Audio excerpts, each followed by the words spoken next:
వేమన పద్యాలు. పద్యం. తామసించి చెయ్యదగ దెట్టి కార్యంబు వేగరింప నదియు విషమేయగును పచ్చికాయ తెచ్చి బడమేయ ఫలమౌన విశ్వదాభిరామ వినురవేమ. పద్యార్థం. చేయాల్సిన పనిని అవసరానికి మించి ఆలస్యం చేయకూడదు. అదే సమయంలో తొందరపడి చేస్తే మంచి పని కూడా చెడుగా మారవచ్చు. పచ్చికాయను ముందే కోసి నేలపై కొట్టినంత మాత్రాన అది పండుగా మారదు. కాబట్టి పనిని సరైన సమయంలో తగిన విధంగా చేయాలి. భావం.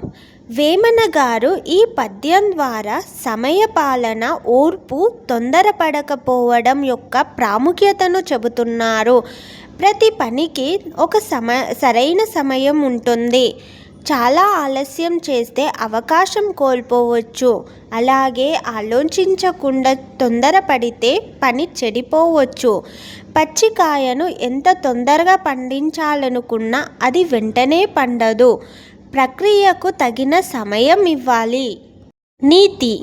ప్రతి పనిని సరైన సమయంలో చేయాలి. తొందరపాటు నిర్ణయాలు తీసుకోకూడదు. అవసరమైన చోట ఓర్పు పాటించాలి. ఆలస్యం, తొందరపాటు రెండూ నష్టాన్ని కలిగించవచ్చు. సారాంశం. ఏ పనినైనా సరైన సమయంలో ఆలోచించి చేయాలి.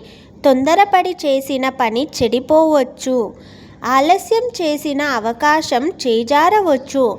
కాబట్టి సమయస్ఫూర్తితో వ్యవహరించాలి అని వేమన గారు ఈ పద్యం ద్వారా బోధిస్తున్నారు. పద్యం. నీల మీద నోడ నిగిడి తిన్నగా బ్రాకు బయట మూరడై బారలేదు నెలవుదప్పు చోట నేర్పరి కొరగాడు విశ్వదాభిరామ వినురవేమ. పద్యార్థం. నీటిపై ప్రయాణించే పడవ నీటిలో చక్కగా సురక్షితంగా ప్రయాణిస్తుంది. కానీ అదే పడవను నీటి బయటకు తీసుకువస్తే దాని ప్రయోజనం ఉండదు. అలాగే ఎంత తెలివైన, నేర్పరి అయిన వ్యక్తి అయినా తనకు సరైన స్థానం, పరిస్థితి లేని చోట అతని నైపుణ్యం ఉపయోగపడదు. భావం. వేమన గారు ఈ పద్యం ద్వారా ప్రతిభకు సరైన వాతావరణం, అవకాశం అవసరమని చెబుతున్నారు. ఒక వ్యక్తి ఎంత తెలివైన వాడైనా అతని నైపుణ్యానికి తగిన అవకాశం లేదా పరిస్థితి లేకపోతే అతను తన సామర్థ్యాన్ని పూర్తిగా చూపలేడు. అందువల్ల వ్యక్తి సామర్థ్యాన్ని అంచనా వేసేటప్పుడు అతనికి ఉన్న పరిస్థితులను కూడా పరిగణనలోకి తీసుకోవాలి. నీతి. ప్రతిభకు సరైన అవకాశం అవసరం. ప్రతి వ్యక్తికి తగిన స్థానం, వాతావరణం కల్పించాలి.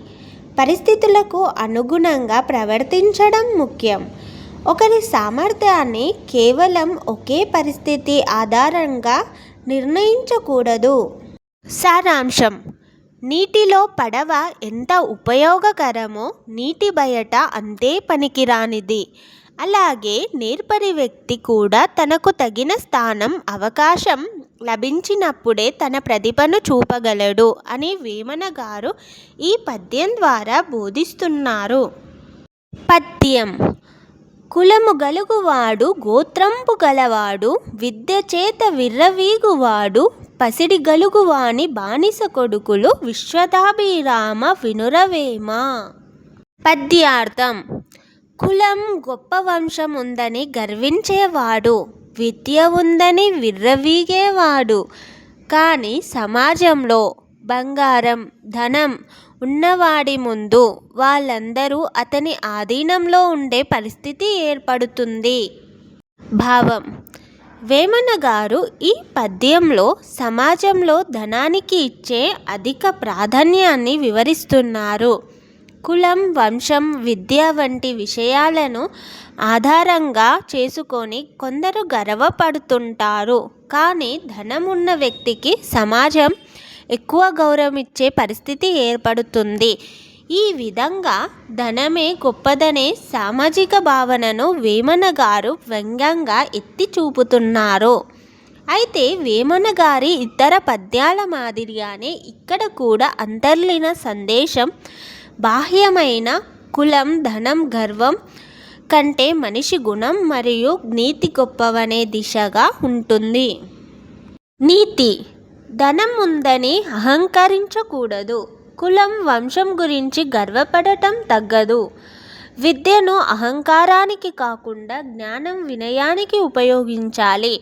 మనిషి విలువను అతని గుణం, నీతి, ప్రవర్తన నిర్ణయిస్తాయి.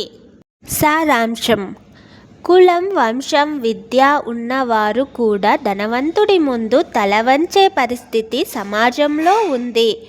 ధనాన్ని మాత్రమే గొప్పదిగా భావించే ఈ మనస్తత్వాన్ని వేమన గారు వ్యంగ్యంగా విమర్శిస్తున్నారు. ఈ వేమన పద్యాలు మీకు నచ్చినట్లయితే please like, share and subscribe.